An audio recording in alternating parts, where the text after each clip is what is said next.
Welcome to RSG One Mic. This is a special time for all you who have been following us for years. You know, right before March Madness, we got a lot to say. Now, usually I have my other fellow members. I have Marcus and Phil, and it's a little bit more animated and some other stuff, but it's going to be just as animated with the One Mic crew. We're going to be having some fun here tonight, and I hope you got your brackets ready. If you haven't had a chance to sign up for the RSG Tourney Challenge, you go to our Facebook page and sign up. The way that works is that there are going to be 3 prizes, and if any of the RSG talent occupies any one of those slots, then those prizes will have to roll over until next year. They're not going to be available. So you have to outduel us to get a prize. And, you know, I think last year we took two slots. So you better bring your game. You know, don't come with any of that junk. Don't come with, I chose the colors. Don't come with the mascot look good. You better come with some strategy if you're going to beat us. So make sure you go to Facebook and check that out and sign up for the RSG Tourney Challenge.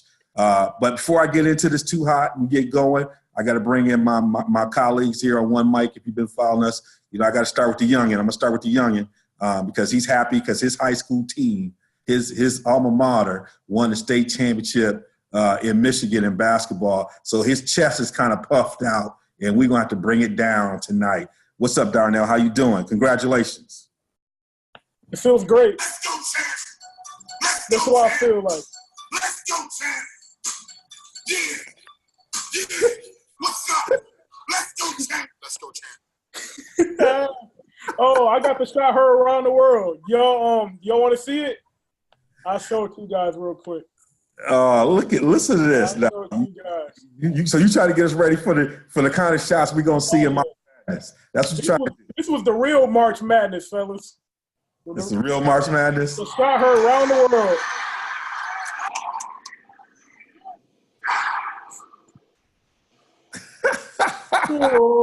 Breslin Center. That we're watching that. That's where high school basketball championship in the state of Michigan occurs. Ypsi Lincoln High School won the state championship, highest class. Best player turned 15 years old, 6'8". Hopefully we can get on the show at some point. So that's enough. That's enough with the Breslin. I remember when they used to play it down in the Chrysler. Yep. And I said that's where basketball shifted for Michigan when they moved the championship from Chrysler to Lansing because folks up north didn't want to travel that far.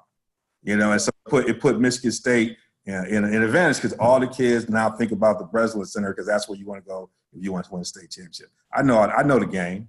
I know the game y'all trying to run. But we ain't worried about that because it's madness. That's for another day, another discussion. All right, Hank, you know what time it is. We got to bring in the man, pick a roll. This is the season. 'Tis the season. How you doing, man? Man, I'm feeling great. Happy spring to everybody. You know, we flipped that calendar into March, and now we got spring is in the air. You had a full moon last night, so all the lunatics was out. So you know, I'm geeked. I'm excited. This is the time of the year. 'Tis the season. It's already started. It's the most wonderful time of the year. So let's go. I'm telling you, it's a great time. But before we get into the March Madness you think we're going to get into, we're going to start out with ladies first. All y'all who've been following me, I've been doing these lady first specials, couple games I go and see and trying to bring, you know, get you to understand the ladies are balling too. And it's that tournament I think is going to be equally exciting. It doesn't get the kind of pub that the men's tournament gets. You know, when we think about March Madness, you know, it's always about what the men's basketball tournament is doing. But if you've been watching last year when Notre Dame made that run and won the national championship, it was an exciting game, exciting run to watch that happen. And, you know, again, this year, for the first time, UConn is a number 2 seed. And if you listen to us over time, we've been talking about, we've always talked about women's basketball, college basketball is probably where men's basketball was in, I would say, the mid-'70s, where there was a handful of teams, and mainly UCLA was the dominant program.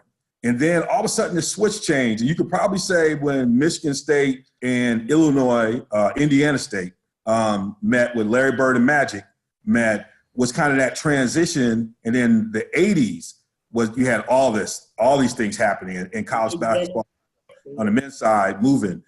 I think you started to see movement like that on the women's side. You know, so much was dominated by UConn here over a long run, but you're starting to see these other programs bring things together. I was going to ask, kind of throw this out here, and maybe start with you, Hank, and then move to Darnell.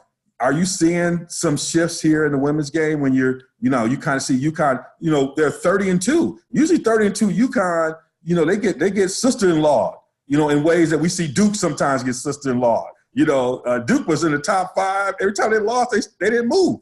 They got like 5 or 6 losses and still, didn't move. And so, you see that kind of thing happening on the UConn side. Are you beginning to see a shift in women's college basketball? Well, see, here's what you have to look at with women's basketball. I do see a shift, but when you look at it, you have to kind of go back to the history with women's basketball. Once upon a time, you had your Old Dominion with Nancy Lieberman, which dominated forever. Then you had Pat Summitt and her Tennessee Volunteers, okay? And she was Gino Auriemma before Gino Auriemma became Gino Auriemma with UConn. And now you're starting to see sprinkles here. You see the Notre Dames pop in. You will see Baylor pop in over here. You will see South Carolina a couple of years ago popping over there. But there's always that team that's a staple, okay? And that's your UConn team. What is shifting right now with women's basketball is the exposure to it, and that you're starting to see it. And the one thing with the Title IX that NCAA has now allowed more exposure to it, so you're starting to see it a little bit more. It's still, to my opinion right now, I think that it's still a niche sport. It's just the fact that you're being exposed to it more. And quite frankly, when you're seeing some of these games, you're starting to see some competitive games because you're starting to see some good basketball with some of these teams. But you still had your teams like your Stanfords and your Georgia Techs, or the Lady Texters, if you will, back in the day, and down south especially, where you just had a lot of women's basketball that was still very good. We didn't watch it. We didn't see it. Do I see a shift? Until you can tell me that the UConn is going to start going the other way. Now, they're just not going to be as dominant as they once were, because there are some good teams out there, okay? But you're not going to tell me that Gino's going to stop being able to recruit some of the finest women basketball players in the country. And the South is always going to be a hotbed for it. And you're going to always have a couple of teams like a Stanford that's going to always rise up. I don't see that shift yet. I see it like Muhammad Ali, if you will, was the greatest of all time. All right, then he would lose his title, which would give other fighters a shot. And then he was always there to come back and take his title back a 5th or a 6th time. Okay. What UConn is like you said, they're that Duke team that every year they're going to be there, and then they're going to win it. And ain't nobody going to be happy except for the people in Connecticut. That's what I see with it. I see the exposure is better. And I think because of that, you're going to start to see more people watching it more so than probably in the past. Darnell, you bring in another generational perspective. Obviously, I think coming up in your generation, you were able to. I mean, you were able to see kind of what I see as the modern game. What's your thoughts? My thoughts, I compare it more to college football where you have Alabama, because UConn, in my lifetime, we've seen Diana Taurasi, Maya Moore, all those great players, Brianna Stewart that played for UConn, and UConn's been a dominant program, but I don't see them going away at all. They might 30-2 is still a very good record. You can't count them out. They might win the championship this year. But I see in Notre Dame we have another program that can rival them now. So I think we're going to a shift more like college football is going to a shift where you have Alabama, you have Clemson, and Notre Dame has a superstar in number 24. I can't necessarily pronounce her name.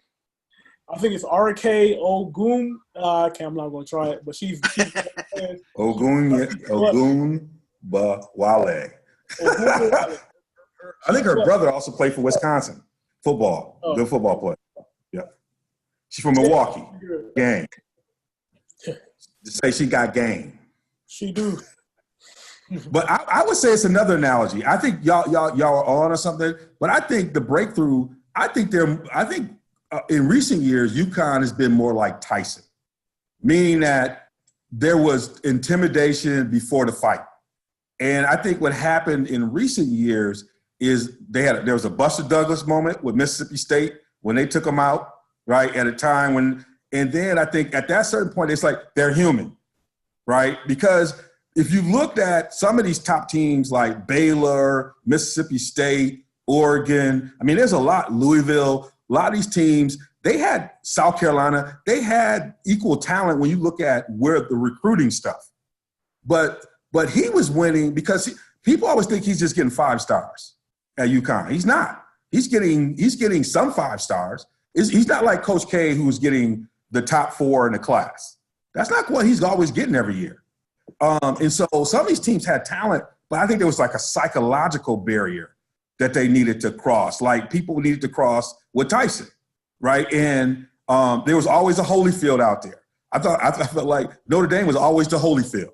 They always knew there was going to be a time when they could do it. So I felt like they were more in recent years like Tyson, meaning that great, you're going to be historic, but would win before they even started the game, right? Had the W before the ball even went up. Whereas Ali always looked vulnerable, always looked beatable, but always rose up as a champ. Like people always thought he's too old or he ain't strong enough. Like they make, he's not going to out.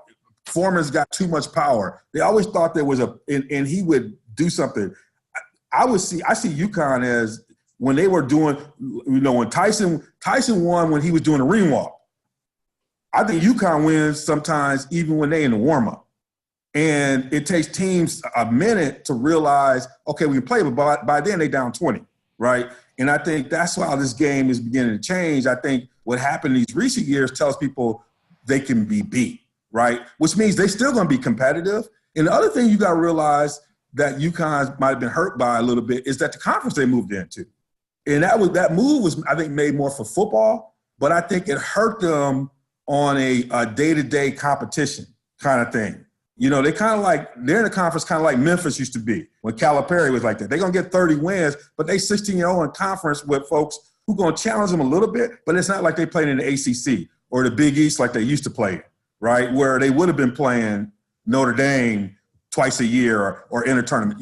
So I think over time that might hurt them, meaning that they might be more vulnerable in tournaments, but they still going to get their championships like y'all said. I mean, he's not done winning championships, but I think you might see them a few more times as a 2 seed because these teams are coming up. So we always got to pay attention to the ladies before, this is important. When we talk about this time when there's a lot of money being shifted, we talk about equity, and we talk about exciting basketball. I've had a chance to watch a lot of college basketball this year. A lot of it is, I'm following my niece's team. Way to go, Hoosiers, getting out there. Y'all out there in Texas. But in the second round, they got Oregon out there in Eugene. That's the other thing about the women's game that's crazy is that the top seeds play at the crib. It's like you got to go play them at their house. It's not a neutral site at all. You got to come in. And that's why I think you see some of the blowouts you see when people are playing in comfortable. It's not like playing at a neutral site. And it'd be interesting when they get to a point where some of these first-round games are played at neutral sites. Because what you going to do with Oregon and Eugene? What you gonna do with UConn and Storrs, Connecticut? Like right. If you come in and play there, you might as well just put the L up. Just say this was a good trip. We got some food. Where we gonna eat afterwards? The model. Their model is built to make sure the best teams actually make it to the Final Four. So that's a big difference that we hope coming on. Well, hey y'all, we're not gonna waste any more time. We'll get to the madness. Like this is one of them shows where we ain't gonna have no warm up. It's gonna be me. We ain't gonna clear no throats. We just gonna jump into the cipher and let the madness begin. Wow. All right, we're gonna start with this. First question. I'm gonna start with you, Darnell, and then I'm gonna come back to Hank. Did the committee get it right this year in terms of how they seeded, just overall response? Did you think the committee got the selection right, where people are? What's your big beef? I know you got one beef. So I got one big beef, and you already know what it is. How in God's green earth did Michigan get a higher seed than Michigan State, and they lost 3 times to Michigan State? Obviously, Why does your point have to be about Michigan and it had nothing to do with Michigan? Like, how did you come back to Michigan? Okay, go ahead. No, okay, go ahead. That's the point right there. Michigan is the number 5 overall team, right, in the tournament, correct? And Michigan State is the number. To me, it's still Michigan State. But what they did, and I'm not saying I necessarily agree with it, but because they were the top number 2 seed, they want to make sure that they were able to be in a region that was closest to their home, which pushed them in D.C., would put them in the same bracket as Duke. Now, do I agree with that? No, I don't agree with that. But that wasn't because Michigan didn't get a higher seed. They were trying to give Michigan State an advantage, at least get them to a place where their fans could actually come and watch them. Because people complained a couple years ago when a couple teams got pushed out in ways so they were trying to respond to something. So that's not a Michigan issue. That's a committee process issue that we probably all don't agree with. Like, we don't agree with the fact that Louisville is playing Minnesota. That just don't make no sense. It ain't good for the kids. It ain't good for nobody. Like, so I don't understand why they couldn't have made some switches around this. So you're right. Michigan State. So you feeling Michigan State got robbed? Is that what you're saying? Definitely, a little bit, but that's all right. But other than that, how do you feel? I don't really have too many other problems other than that. No, I thought they got a good balance of mid-majors, everything else. Some of the people got left out. People can make something about NC State, but you got to play a schedule, man. Come on. You can't play Slippery Rock's cousin in the preseason and get mad because you didn't make it to the tournament. Hank, how do you feel about this overall? Well, the thing that I kind of, frustrated me was it almost seemed like the tournament championships or the conference championships was just a waste of time. Okay. That they wasn't going to move anything. You had 3 ACC teams that was going to be number 1 seeds. If they didn't do nothing but throw their jock straps on the floor, championship tourney weekend. Okay. It was going to always be Arizona. It was always going to be Virginia, Duke, and North Carolina. It didn't matter. Okay. And I had a problem with that. Okay. Tennessee for a long time this year was a number 1 team in the nation and wasn't given any consideration. But that's what and the number 2 seeds was all set. So see, to me, what I didn't like was it almost seemed like the bracketologists already had this thing set up for the 1 and 2 seeds. Michigan was a 2 seed. Michigan State was a 2 seed, regardless of their championship game. Okay. And you're absolutely right. So they call themselves punishing Michigan by moving them out west, if you will, and having Michigan State be closer. But in essence, you could argue that Michigan State is in a tougher bracket because you got Duke being there. Okay. And you got Gonzaga, the number 1 seed out in the West. But, outside the 1 year they made it all the way through, they're no longer that team that people fear out there anymore. Okay. In my opinion. So that piece, I see. I can see. But there's some teams out there that are very impressive. I think for the most part, with them having the play-in games, it's kind of hard to get this wrong now. Okay, you got a play-in game for the 11 seed, a play-in game for the 16 seed. It's hard for them to get it wrong right now. And in fact, you can make an argument that you got some teams in there that in the past wouldn't have made this tournament now. So people shouldn't have a whole lot to complain about because it's almost a free for all. Yeah, and I just thought about when you made this. I think the one complaint I would have is the Big Ten got 8 teams in, but no number 1. Right. And I would say this: Michigan State won. You got to argue the Big Ten was probably 1 or 2 toughest conference. ACC was weak on the bottom. Right. To be truthful. So Big Ten was strong all the way through. When you think about even Nebraska was near the bottom and what they did coming down the stretch. You think about what Illinois did. Illinois, who was at the bottom, went on a run, like a 4 or 5 game run, and knocked off some top teams on a run. And so when you look at the Big Ten, with Michigan State winning the regular season championship and the tournament, they should have been number 1. And the reason why I said this is that, yes, North Carolina had a really good end of the season, but Michigan beat them like they stole something.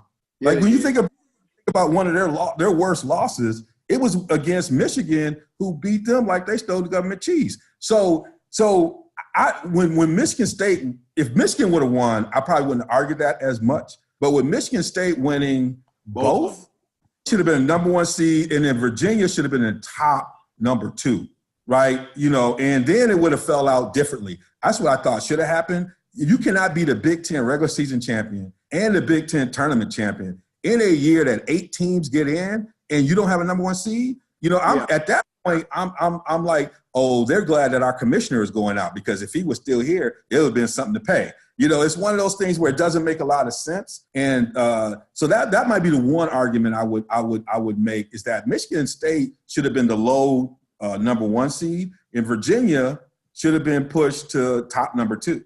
And that's kind of how I would have played that out. But other than that, I love what they did with some of the mid-majors, that they respected and got in. I think it's going to make for a better tournament.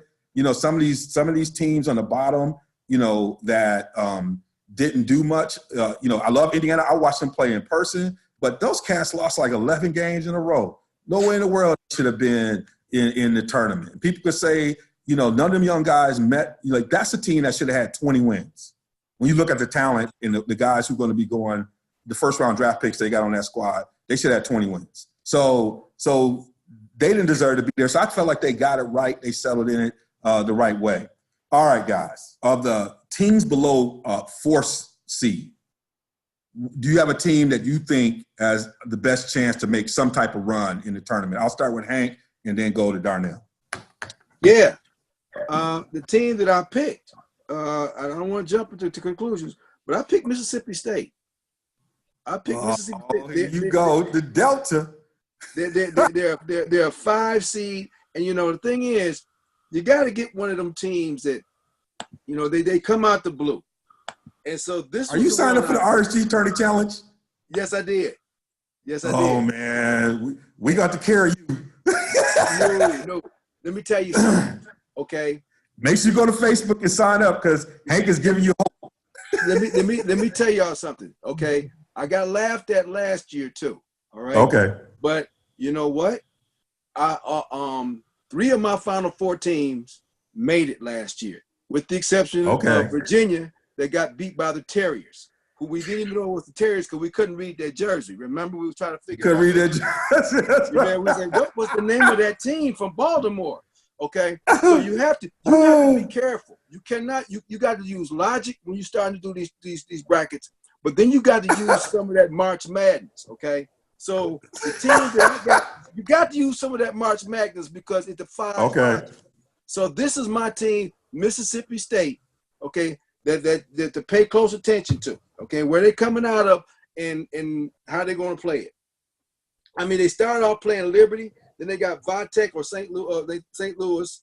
Okay, I think I'm Snapchatting you. Huh? I'm Snapchatting you. Yeah. Okay. I think they're gonna pull that one off. Now the thing is, okay, is Duke is coming out of this. But see, here's the thing I've seen about Duke. What concerns me about Duke is their big man, Zion Williamson. Does Zion do what he's supposed to do? Or do they fall asleep? They had a couple of losses. They didn't play some good games with him playing. Okay. Now, if they get to rolling, obviously, all right. Obviously, they're good. That's the team to beat. But if they hiccup early, and you know this, D. Okay. There's always the first 2 rounds. You can get hiccup quick. So because of that, I'm kind of rolling the dice on that one, because that's the team that everybody's already been talking about crowning since day one. I gotta disagree with you on that one, man. Huh? I gotta disagree, because you said the reason you see Duke is being like inconsistent because of Zion Williamson, but I think Zion Williamson is the most consistent part of the team, because one thing you know, day in, day out, no matter what, rain, shine, sleet, snow, hail, Zion Williamson's getting 12 rebounds, 12, 13, 14. He's going to be down there. Mm-hmm. So I don't know. I think the biggest problem with Duke is their shooting. Yeah. Their shooting can be streaky. I just want, if he blows another tire though, they done. Okay, that's what I'm saying. Yeah. They made special custom made shoes for him. So okay, I don't think that's gonna happen.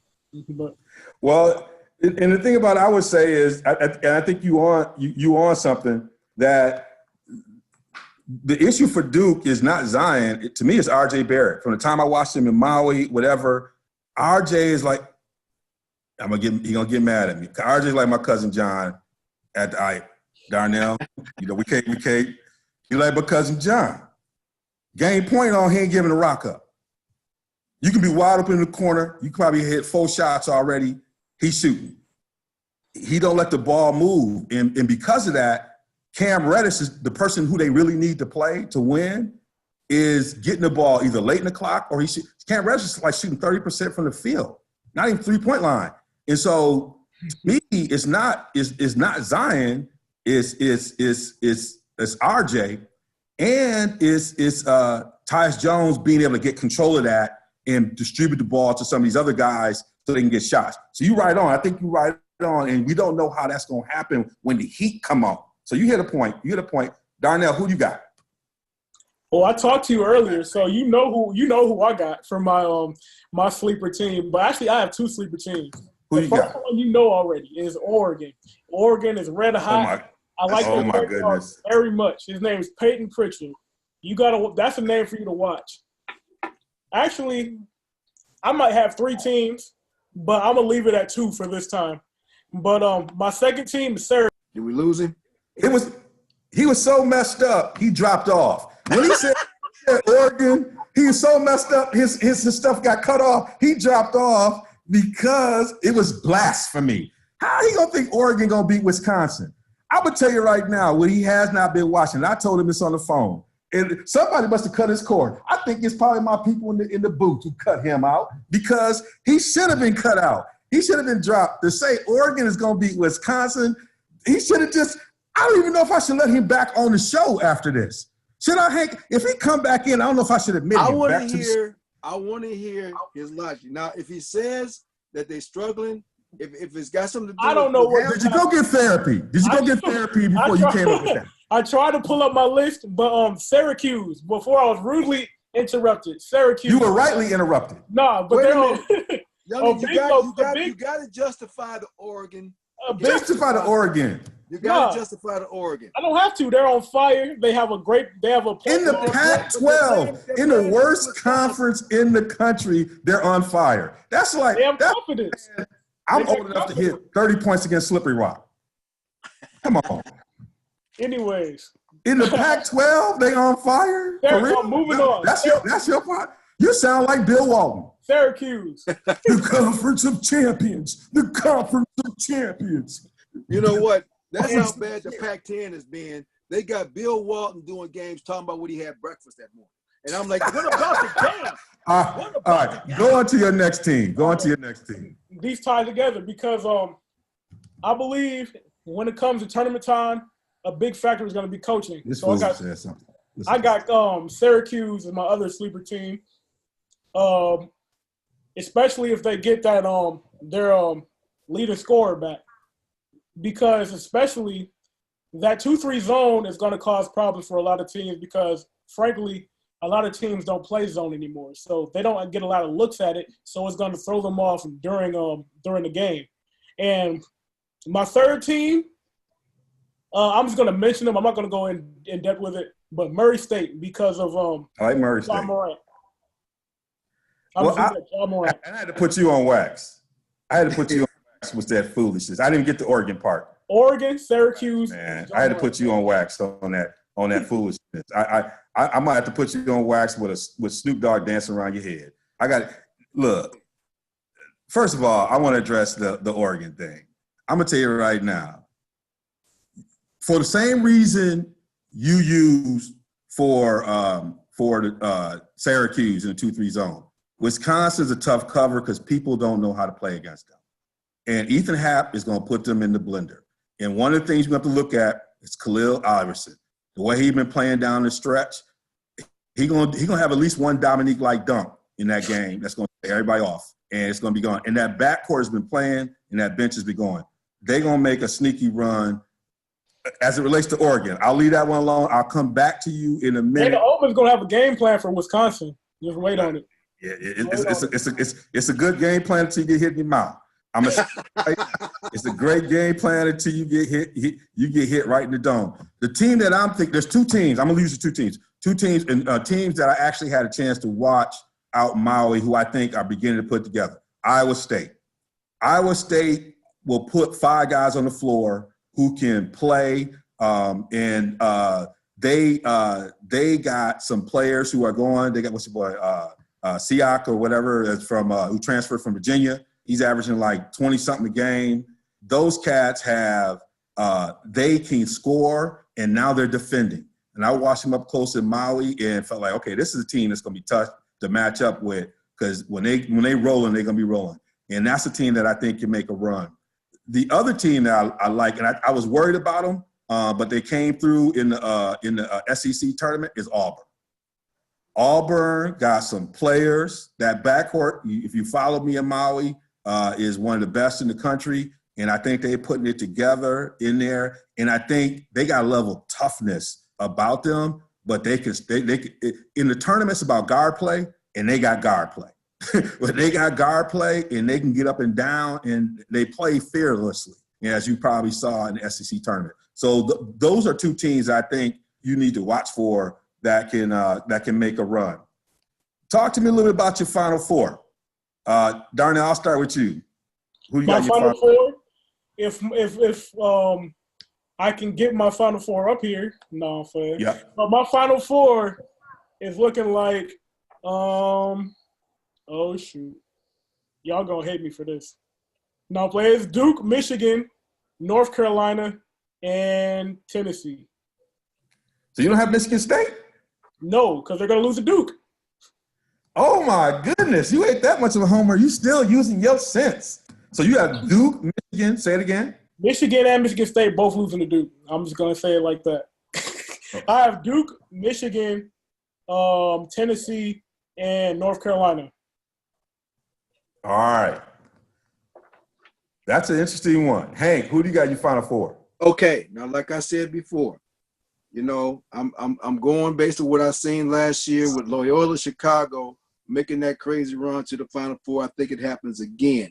I think enough crazy happens early in the tournament, and my Final Four looks like this: Mississippi State coming out, it's surprisingly won. I got 3 out of 4 last year. Mississippi State in the Final Four. I got Mississippi State in the Final Four. Now, you laugh at me in 2 weeks, okay?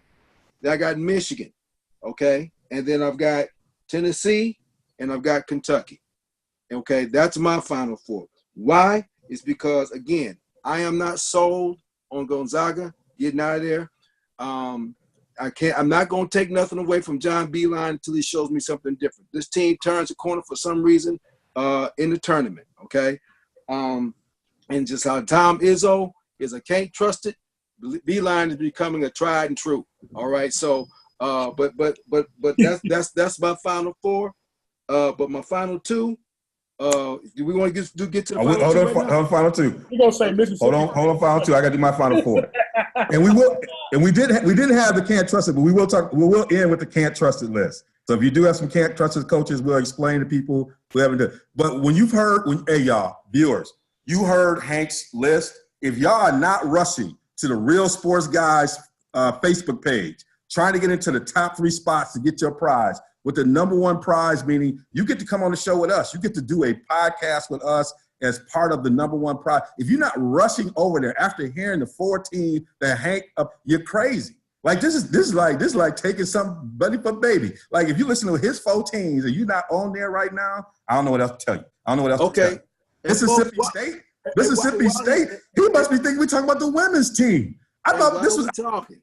Tournament. Mississippi State women, yes. And since you talking to your viewers like that, also remind them that of those that finished in the top 3s, top 5, this guy right here. And I got last. I think I was one of them too, wasn't I? Last year I was in the 90th percentile. You know what? And I got talked about then. I was told then, that's one of them homer picks. That's one of them homer picks. Okay, homer pick. Trust when I tell you, okay? I didn't get to where I was at being no fool, see? So y'all better listen to me. Okay, you can stack. All right. Okay, pay attention. All right, my 4, Duke, the Zags, Tennessee, and North Carolina. So I you think it's don't going to got be Michigan in there? crazy volatility, but I think at the end of the day, these solid teams, what makes them different is these teams can win when the game gets ugly. One of the things I'll say about Duke, they're similar to old Michigan State teams who didn't always shoot from the outside, but they rebound so well, they get extra possessions. And part of being a winner in the tournament is you got to win when you don't shoot well. Well, Duke been winning all year not shooting well. So having a drought is not going to scare them. What they end up doing, they start turning up on defense. But I do think they'll hit a wall. We'll talk about that. Gonzaga, I think people have missed them. The pleasure of being able to see both these teams up close and personal, I think because people don't watch folks on the West Coast, they don't know about the Zags. The Zags are a complete team. People got to remember, they're the only one to beat Duke at full strength, and they still didn't have one of their top players. And they've kind of not had Tilly with them off and on for most seasons. So they are a team that people forget about. Tennessee, this was a debate. I've been going back and forth with them because they can be fool's gold. There's something about them. So if a team that I feel like I'm going to be shocked and not confident about, I've been going back and forth, is Tennessee. I think they got all the pieces to win, all the things I just told you. They got the superstars. They got a guy they can go to when they need to. They shoot well. Their point guard plays well. I had the biggest question is about them, but I think they got the grind in them. And I think because of the way they lost in the tournament, SEC tournament, I think that's going to keep them focused in ways that wouldn't have been focused if they had won it. And then UNC, I think this is a typical UNC team. I think they are motivated. I think after they played Michigan, and I remember they got challenged after that because when they went to Ann Arbor, they would not play in North Carolina. They got beat down when they came to Crest Arena. And they've been a different team down the stretch. And they got this mix of youth and veterans, cats who've been to the championship, that I think is going to help them on the run. Hank, your final two. Okay, my final two is going to be Michigan and Tennessee. All right, and for all the reasons you mentioned about Tennessee, okay, I'm picking them to win the championship. I think that's a very talented team. I think we saw what they were made of early in the season, and that's the Tennessee team. I think because they had a very disappointing tournament last year. Okay, and that's a very, very strong team, and I'm looking, and like you said, I'm looking for them to be focused coming down the stretch and being that surprise team with all these teams in the ACC having the 1 seeds. I'm looking for Tennessee to pull out the victory this year. So one of the things that actually what I'll do is I'll go to you, Darnell, because I was about to come back to you on that one. You said something interesting. Oh, for my final two? My final two is the rivalry game. I got Duke and Carolina in the championship. It's going to be for all the marbles this time. But anyway, back to the for me, I got in the finals, I got Gonzaga against Carolina. The reason why I have them in the championship is two things. Zags have the balance in that you need in a tournament. They have the depth. And they have strength in their backcourt. I think Carolina has the same thing. I think Davis, with the hair flying and everything else, is a dynamic point guard. And both these teams, again, can play through stretches where things don't go well. And they got multiple places they can go to get solutions. And I believe that part of the problem that Duke will have is at a certain point, R.J. Barrett is going to play hero ball.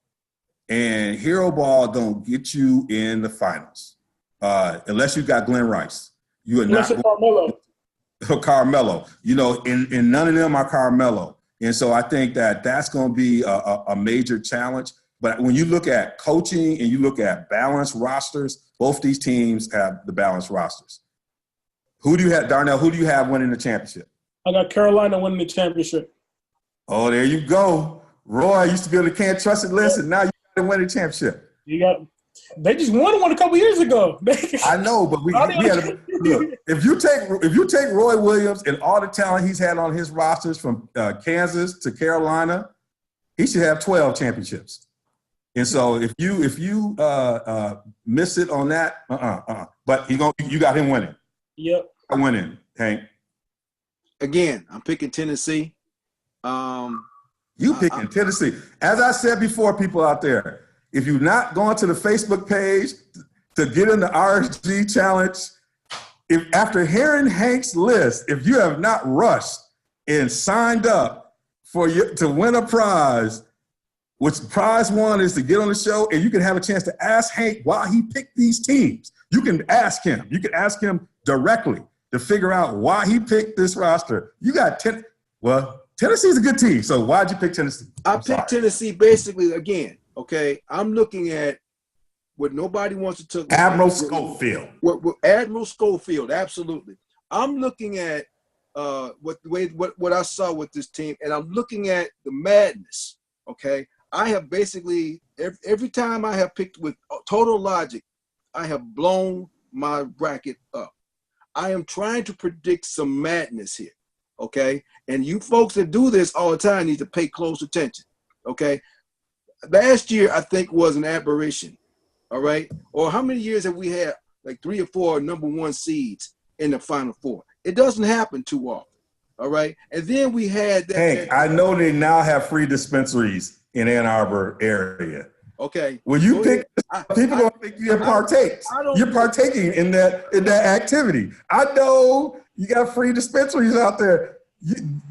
Tennessee is great. I'm trying to figure out the Mississippi State thing. Okay, Tennessee. Okay, go ahead. The Mississippi State thing, the only thing I will tell you about the Mississippi State thing is it a stretch? It absolutely is a stretch.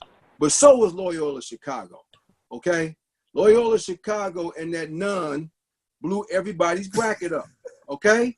That was only 12 months ago, all right? Have y'all forgotten, all right? How many of y'all have had perfect brackets? We better start thinking outside the box a little bit. Logic is going to get your brackets blown up. Yeah, please, as by all means, don't take my word for it. Go out there, think you can beat it, all right? But I'm telling you right now that there's going to be one of these teams. It's going to be a Duke, a North Carolina, a Virginia. Somebody is getting knocked off.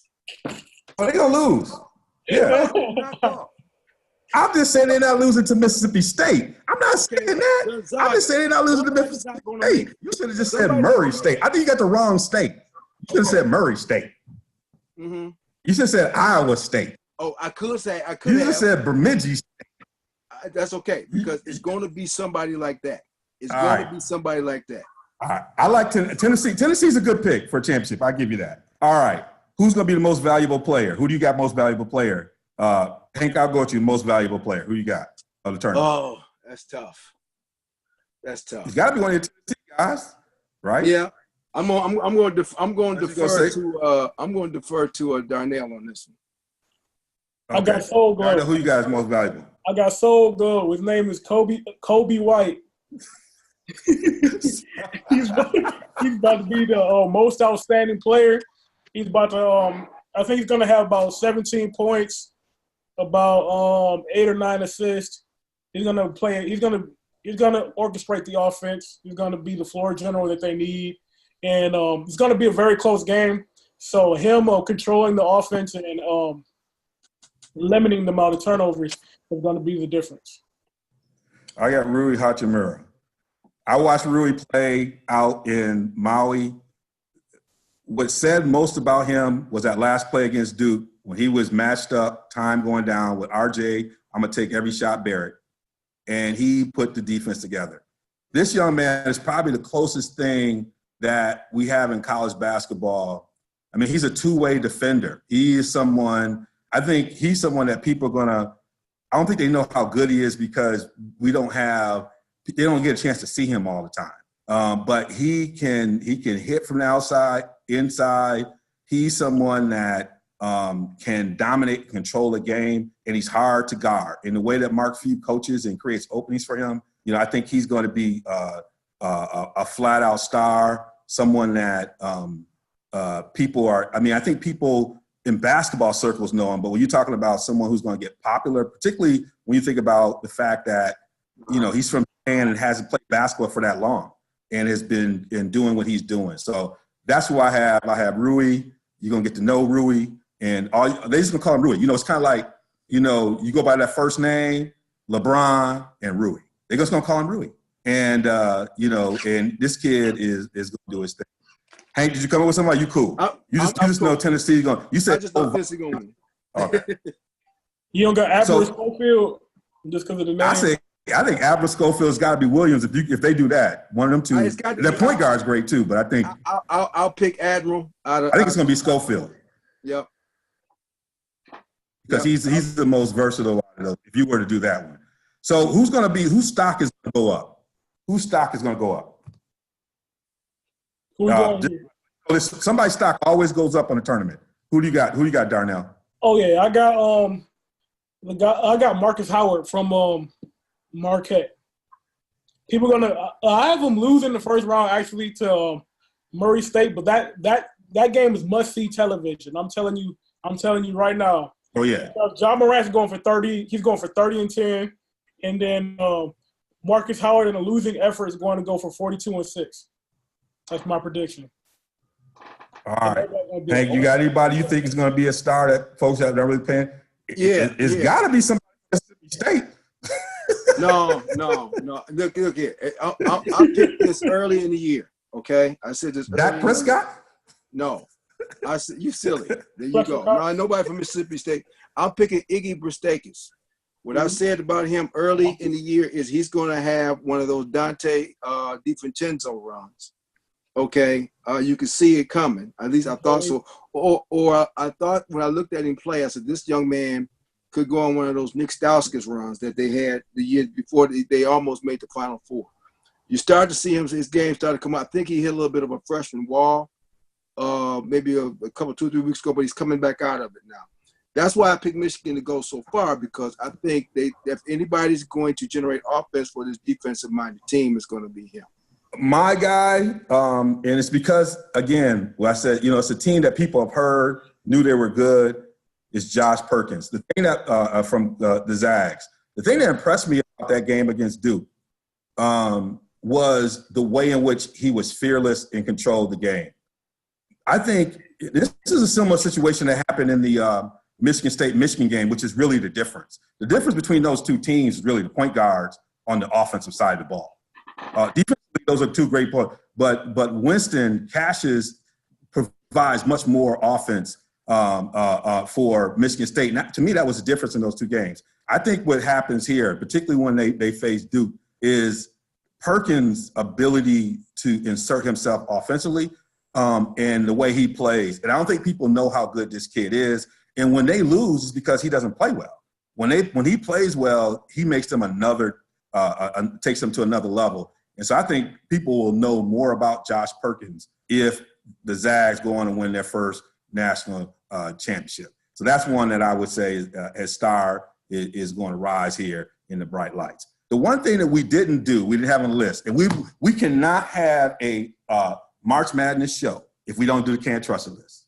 Now, for new viewers, the Can't Trust It list, we always have to pay homage to our man Marcus Flowers. Beloit College alum, all y'all Beloiters in the house, love it. Coach of the Madison Memorial Lady Spartans.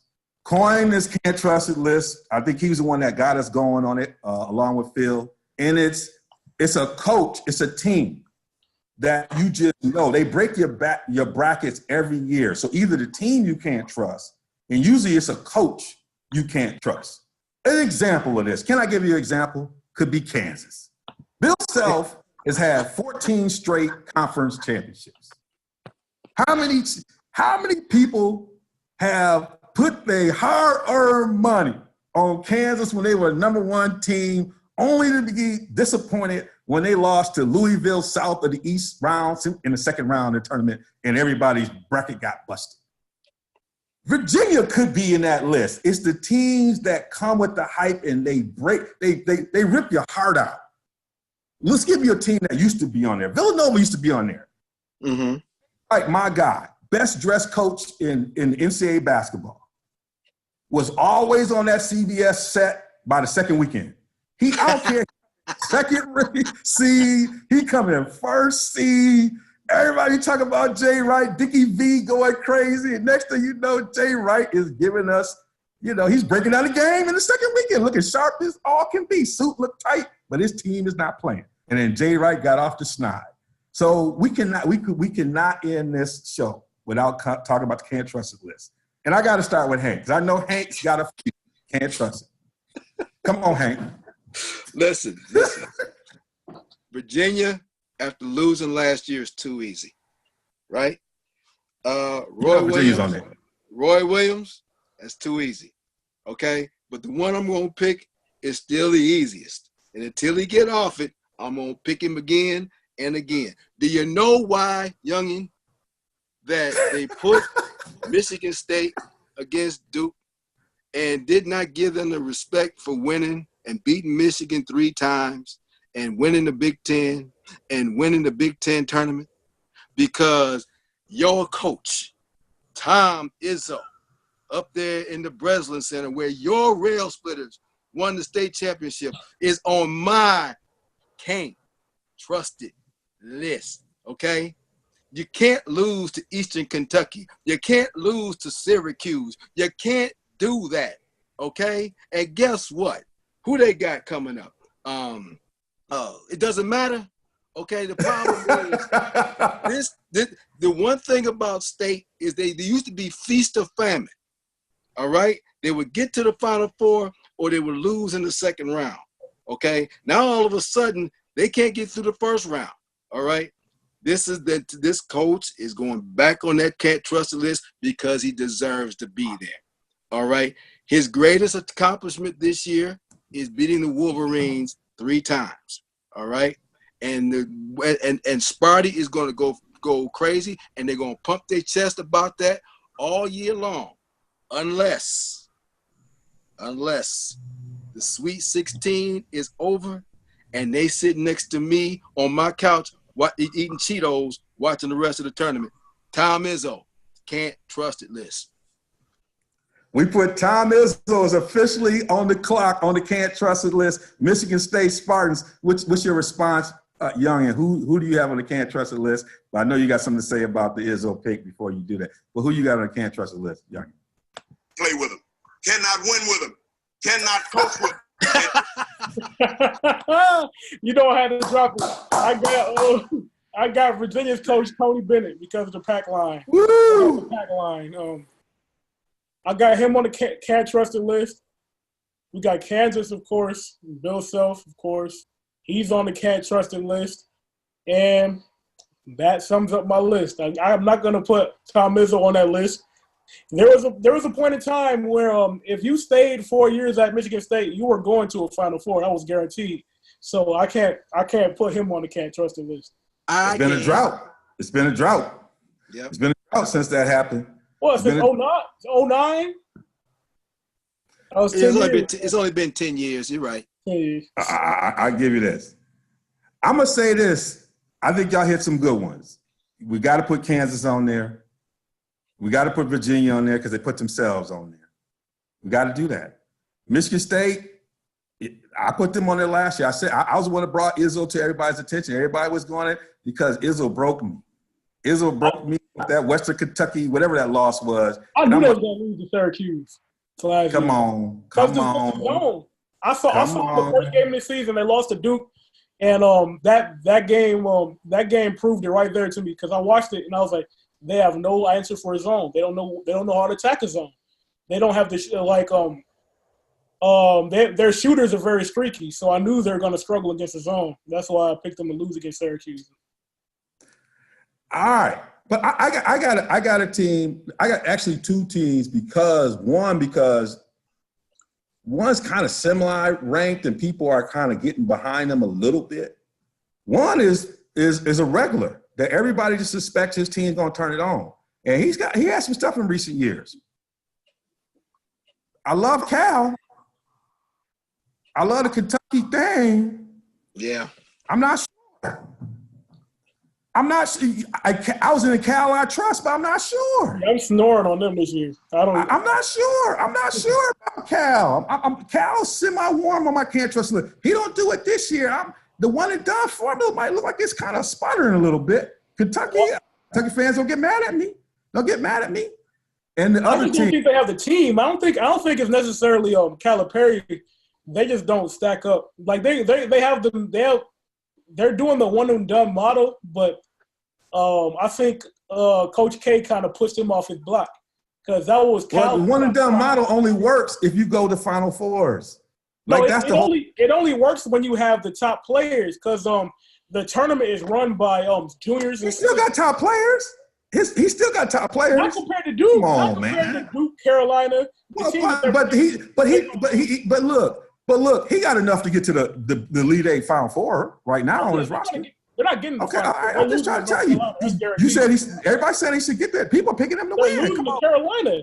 That's Now you're gonna make some excuses for him. Come on. I'm saying they don't have the team to beat Carolina. Come on. They don't have the talent to beat Carolina. I'm telling you that right now. They're not beating Carolina. Come on.